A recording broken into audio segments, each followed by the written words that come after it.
Hello viewers, আসসালামু আলাইকুম। কৃষকের পাঠশালা আপনাদেরকে স্বাগতম। আমরা প্রতিনিয়ত যেমন কৃষক ভাইদের নিয়ে কাজ করে থাকি, বিভিন্ন ফসল নিয়ে ভিডিও করে থাকি। আজকে আমরা একটা ফসল নিয়ে ভিডিও করতে আসছি, সেই নাম হলো ভুট্টা। তো আসুন, ভুট্টা চাষ আমাদের যে কৃষক ভাইরা আছে, কৃষক ভাইরা ভুট্টা চাষ করে লাভবান হচ্ছে আমরা দেখছি, গত বড় করছি। তো এবার আমরা আসলে জানবো এখানে ভাইরা ভুট্টার বীজ বসাচ্ছে আজকে। আমরা একটু চাষি ভাইদের কাছ থেকে জেনে নেবো আসলে ওনারা ভুট্টার বীজ বসাচ্ছে এবং এর পরবর্তীতে এই জমিতে চাষ করার জন্য প্রথম থেকে সার কিভাবে সার দিয়েছিল, শেষ মইতে আমরা বলি শেষ মই দিয়ে যে একটা সার ব্যবহার করে, এই সারটা আসলে কি আমরা ভাইয়ের কাছ থেকে একটু জেনে নেবো। ভাই, আপনারা এই যে ভুট্টা এখন বীজ লাগাচ্ছেন, এই বীজে জমি তৈরি করার সময় কি কি সার ব্যবহার করেছেন? দিয়েছি ফসফেট, পটাশ, বোরন, তারপরে আপনার ওই হিউমিকি। মিকিংও জি। দিয়েছেন। তাহলে ভাইরা বোরন সার ফসফেট পটাশের সাথে আসলে এটা জমি তৈরির সময় শেষ মইতে জি। দিয়েছে। এখন ভাইরা বীজ বসানোর প্রায় শেষের দিকে।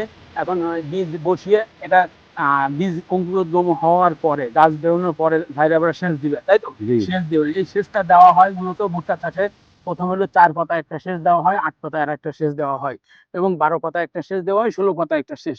৪টি সেচ দিলেই আমাদের ভুট্টা গাছ উঠে আসে। আসলে মূলত যে গাছ বেরোনোর পরে আমরা জানি যে গাছ কেটে দেয়, তখন আপনারা কি ব্যবহার করেন? আমরা দিই সেতারা। সেতারা। জি। সেতারা দিলে কি আসলে কাজ হয়? হ্যাঁ, হয়।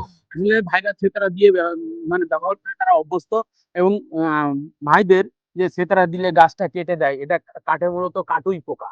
বিশেষ করে মাটির ভিতরে যে পোকাগুলো থাকে, এই পোকাগুলো আপনার সেতারা দিয়ে দমন করা যায় এবং রেজাল্ট খুবই ভালো রেজাল্ট হয়।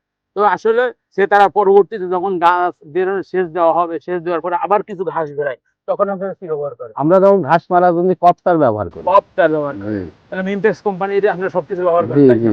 জি। কপ্টার ব্যবহার করলে মূলত আমরা এখন যেমন জমিটা দেখছি পরিষ্কার জমি, কপ্টার ব্যবহার করলে ভুট্টা ক্ষেতের ভিতরে কোনো ঘাস আগাছা হয় নাকি ভাই? এরকম পরিষ্কার কি থাকে?